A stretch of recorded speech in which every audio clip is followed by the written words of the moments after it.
অনেক অনেক শুভেচ্ছা এবং বিশেষ করে আজকের দিনটি আমাদের কাছে খুব গুরুত্বপূর্ণ এই কারণ আজকেই আলোর উৎসব, দীপাবলি উৎসব। এই দীপাবলি উৎসবে আপনাদেরকে অনেক অনেক শুভেচ্ছা এবং অভিনন্দন জানাচ্ছি।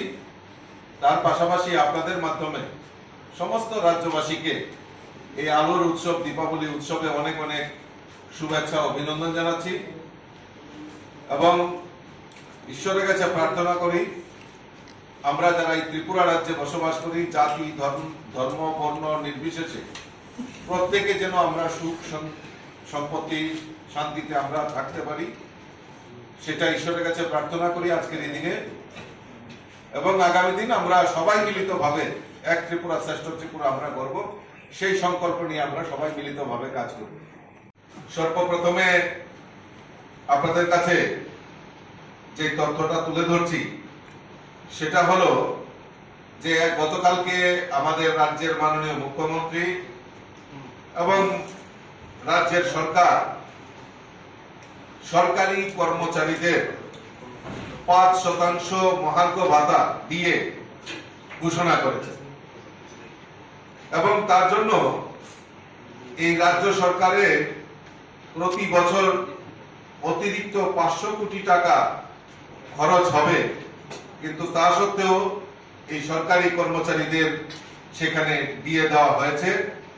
ভারতীয় জনতা পার্টির সরকারের যে কমিটমেন্ট, সেই কমিটমেন্টের আধার অনুসারে এই দিয়ে ঘোষণা করা হয়েছে। তাতে আমাদের এই রাজ্যের নিয়মিত শিক্ষক কর্মচারীগণ, পেনশন প্রাপক, ফিক্সড পে কর্মচারীগণ, DRW, MRW, ক্যাজুয়াল, ভিলেজ চৌকিদার, স্কুল মাদার, হোমগার্ড, স্থায়ী লেবার, ডেলিগেটেড ওয়ার্কার, প্রিন্সিপাল, চণ্ডী পাঠক, কুক, পূজারী, মালি, গার্ড এবং যারা এই সরকারি কর্মচারী তারা প্রত্যেকেই এখানে উপকৃত হবেন। আমাদের রাজ্যের মাননীয় মুখ্যমন্ত্রীকে আপনাদের মাধ্যমে ধন্যবাদ জানাই যে উনি আমাদের এই রাজ্যের সরকারি কর্মচারীদের দীপাবলির সময় একটা উনি উপহার হিসাবে উনি সেটা দিয়েছেন। তার জন্য আমি উনাকে ভারতীয় জনতা পার্টির পক্ষ থেকে অনেক অনেক অভিনন্দন এবং শুভেচ্ছা জানাচ্ছি। বিগত দিনেও এই রাজ্যে সরকার ছিল, আর এই রাজ্যের সরকার তৎকালীন যিনি এই বাম আমলের যিনি মুখ্যমন্ত্রী তথা রাজ্যের প্রাক্তন মুখ্যমন্ত্রী মানিক সরকার, উনি একটা ডায়াবেটিস ফোরামের একটা সম্মেলনে উনি গেছিলেন। তখন উনি এই সম্মেলনে গিয়ে, এটা 2010 সালের ঘটনা, তো উনি সেখানে গিয়ে এই বেতন সরকারি কর্মচারীদের বেতন বৃদ্ধি করা চলবে না তার যৌক্তিকতা উনি একটা তুলে ধরেছিলেন, আর এখনো সেটা রয়েছে।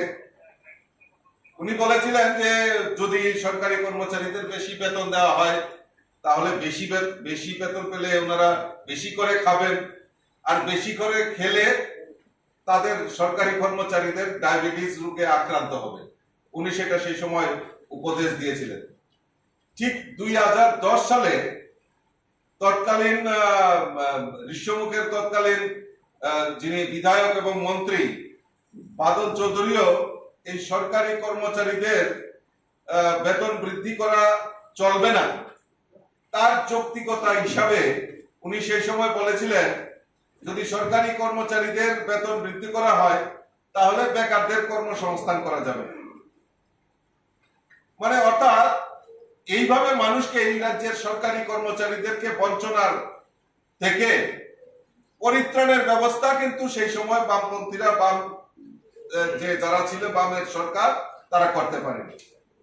2014 সালে সেই সময়কার কালে অঘোর দেববর্মা তৎকালীন কৃষিমন্ত্রী, উনি ইঞ্জিনিয়ারদের একটা সম্মেলন হয়েছিল রবীন্দ্র শতবার্ষিক ভবনে, আপনারা যারা সাংবাদিক বন্ধুরা রয়েছেন এবং রাজ্যবাসী নিশ্চয়ই আপনাদের মনে আছে, উনি সেখানে উক্তি করেছিলেন যে সরকারি কর্মচারীদের বেতন যদি বৃদ্ধি করা হয় তাহলে মদের দোকানের লাইন লম্বা হবে। অর্থাৎ মানুষকে, সরকারি কর্মচারীদের কিভাবে বিভ্রান্ত করা যায়, কিভাবে বঞ্চনা করা যায়, টানা 25 বছরের এই বাম সরকার, এই কমিউনিস্টের সরকার, সেটা রাজ্যের মানুষকে দেখিয়েছে। তৎকালীন রাজ্যের প্রাক্তন মুখ্যমন্ত্রী মানিক সরকার বলেছিলেন যে, একটা সাংবাদিক সম্মেলনে উনি উক্তি করেছিলেন, রাজ্যের সরকারি কর্মচারীরা বিশ্বাসঘাতক, এক শ্রেণীর কর্মচারী চোর, আর এক শ্রেণীর সরকারি কর্মচারী খবর প্রচার। অর্থাৎ এই সরকারি কর্মচারীদেরকে বঞ্চনা সেই 25 বছরে, টানা 25 বছরে, সেই সময়কার বামপন্থীরা সেইভাবে মানুষকে এবং কর্মচারীদেরকে বিভ্রান্ত করেছে। আমাদের সরকার প্রতিষ্ঠার পর আপনারা দেখেছেন যে কিভাবে এই বিগত 6 বছর, কয়েক মাস হয়েছে সরকার, কিভাবে এই সরকারি কর্মচারীদের বঞ্চনার জন্য এই রাজ্যে কোনো আন্দোলন করতে হয় না, এবং আমাদের সরকার সদার্থক ভূমিকা নিয়ে সঠিক সময়ে সঠিক সিদ্ধান্ত নিয়ে সরকারি কর্মচারীদের পাশে দাঁড়িয়েছে। সবচেয়ে বড় জিনিস, সরকারি কর্মচারীরা আজকে স্বাধীনভাবে এই ত্রিপুরা রাজ্যে ওনাদের কাজকর্ম করতে পারেন। তার জন্য কোনো লেভি দিতে হয় না, তার জন্য কোনো চাঁদা দিতে হয় না। আমার এখনো মনে আছে যে এক একজন সরকারি কর্মচারী তার স্কেল অনুযায়ী, সরকারি কর্মচারীরা স্কেল অনুযায়ী তাদের চাঁদা নির্ধারিত হতো। অফিসেও চাঁদা দিতে হতো, আবার যে এলাকায় বসবাস করেন সেই এলাকায়ও এলাকার বিশেষ তহবিল হিসাবে ওনাদেরকে চাঁদা দিতে হতো। আর এখনো মনে আছে, টানা 25 বছর এই সরকারি কর্মচারীদের খালি মিছিল কিভাবে করতে হয়, প্রত্যেক দিন কোনো না কোনো মিছিল এই বামপন্থী সংগঠন এই সরকারি কর্মচারীদের পথে নামিয়ে সেটা মিটিং, মিছিল আর ওই চাঁদার জুলুম করেছে।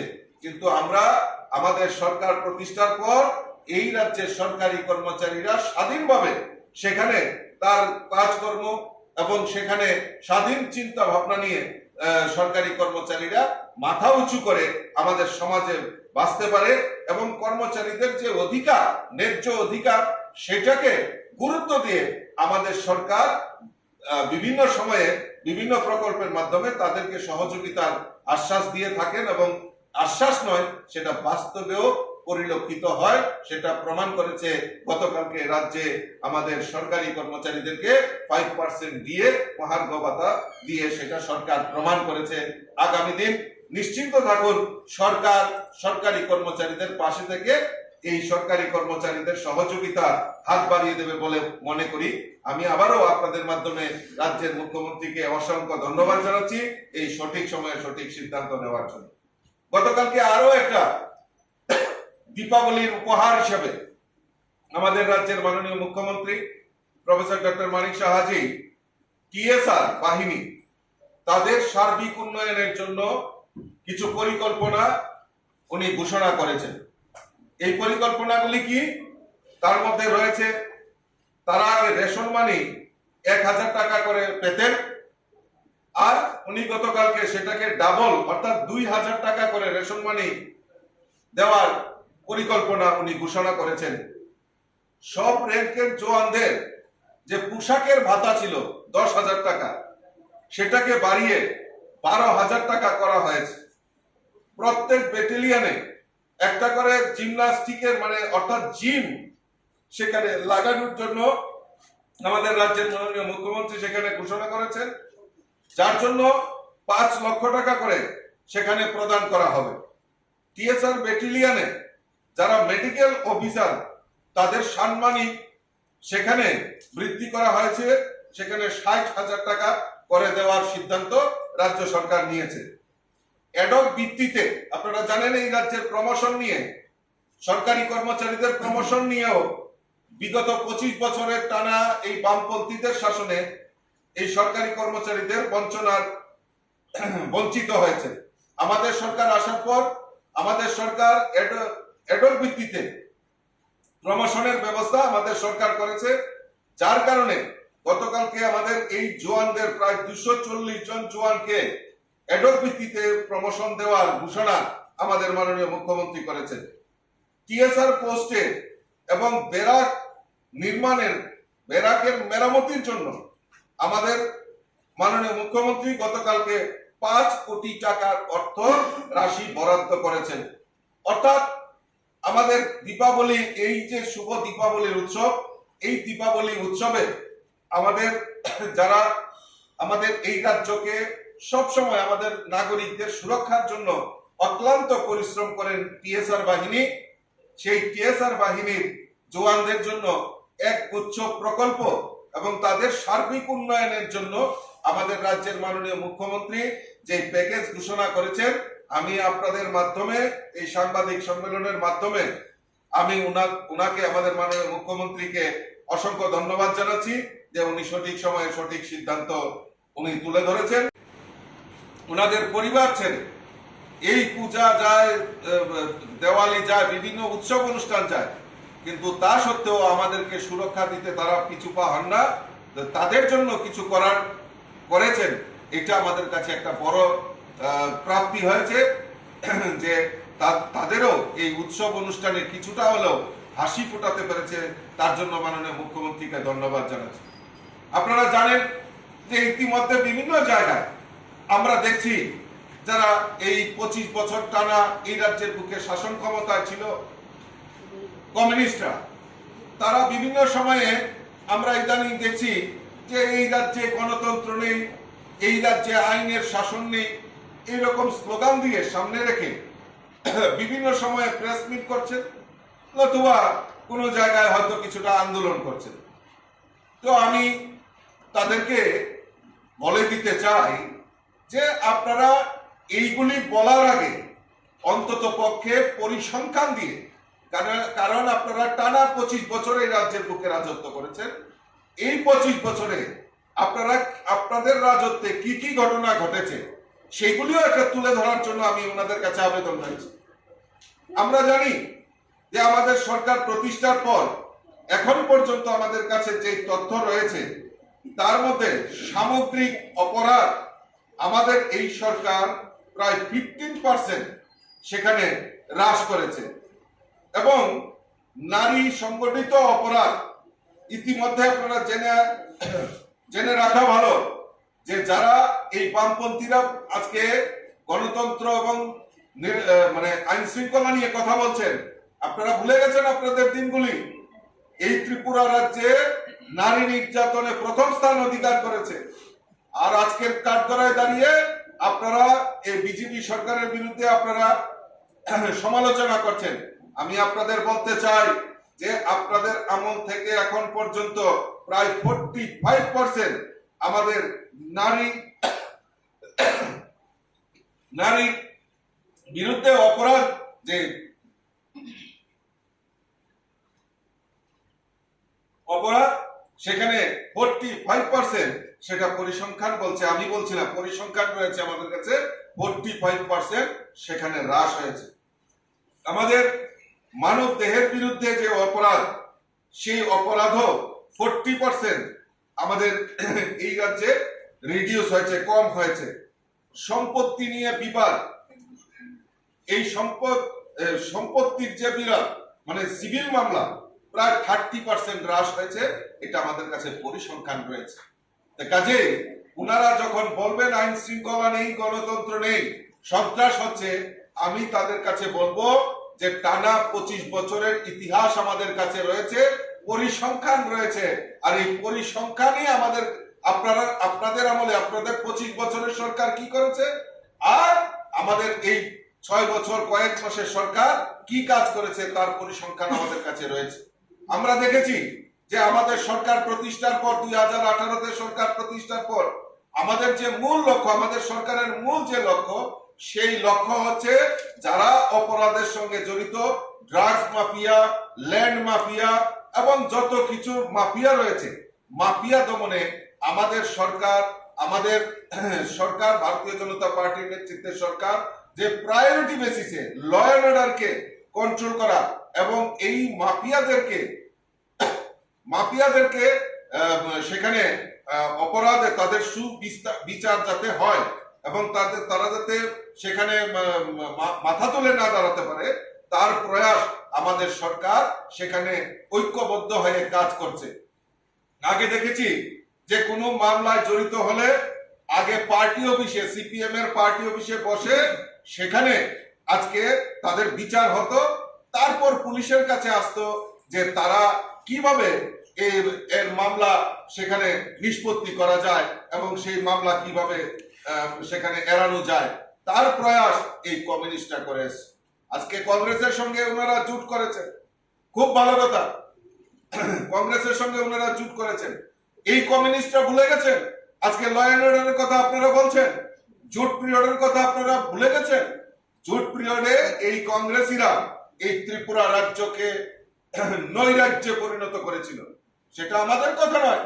সেই এই যে 25 বছর বামপন্থীরা এই ত্রিপুরা রাজ্যে শাসন করেছে, এই জোট পিরিয়ডের যে ইতিহাস, জোট পিরিয়ডের যে নৈরাজ্য, এই নৈরাজ্যকে সামনে মানুষের সামনে কীর্তন করে সেখানে পরিবেশন করেছে, যার দরুন 25 বছর টানা এই কমিউনিস্টরা শাসন করেছে। আজকে সেই কংগ্রেসীদের সঙ্গে উনারা জোট করে আজকে 2023-এ বৈতরণী পার হওয়ার চেষ্টা করেছে। ত্রিপুরা রাজ্যের মানুষ এত বোকা নয়। ওই ত্রিপুরা রাজ্যের মানুষ যেদিন কংগ্রেসের সঙ্গে আঘাত করেছেন সেদিনই নিস্তার করে নিয়েছে যে এই রাজ্যে অন্য কোন দল নয়, এই ভারতীয় জনতা পার্টির নেতৃত্বে সরকার এই ত্রিপুরা রাজ্যের উন্নয়ন করতে পারে, ল অ্যান্ড অর্ডার ঠিক করতে পারে, মানুষের সামগ্রিক যে অধিকার, সরকারি কর্মচারী হোক, কৃষক হোক, শ্রমিক হোক, মহিলা হোক, যুবক হোক, প্রত্যেকের জন্য কিছু না কিছু যদি করতে পারে, একমাত্র ভারতীয় জনতা পার্টির নেতৃত্বে সরকার সেখানে করতে পারে। কাজে আমি আলোচনা এখানে ইতি টানবো। আমি আপনাদের মাধ্যমে আমাদের রাজ্যের সরকারকে, রাজ্যের মাননীয় মুখ্যমন্ত্রীকে অসংখ্য ধন্যবাদ জানাচ্ছি এরকম বলিষ্ঠ পদক্ষেপ নেওয়ার জন্য। আমি আপনাদের মাধ্যমে আবারও সমস্ত রাজ্যবাসীকে শারদীয়া এবং আমাদের বিজয়া, আমরা কিছুদিন আগে বিজয়া উৎসব, আমরা শারদা বিজয়া উৎসব আমরা করেছি, এবং এই আজকে আমাদের আলোর উৎসব, দীপাবলি উৎসব, এই দীপাবলি উৎসবে অনেক অনেক শুভেচ্ছা এবং অভিনন্দন জানাই। কমিটির নির্বাচন যখন এগোবে তখন নিশ্চয়ই আলোচনা, সমস্ত কিছু আলোচনা আমরা করব সবাই মিলিতভাবেই। আমরা অ্যালায়েন্স পার্টনার রয়েছে কিসের জন্য? অ্যালায়েন্স পার্টনার রাজ্যের সার্বিক বিকাশের জন্য আমরা সবাই মিলিতভাবে কাজ করব, সেটা আলোচনার বিষয়বস্তু।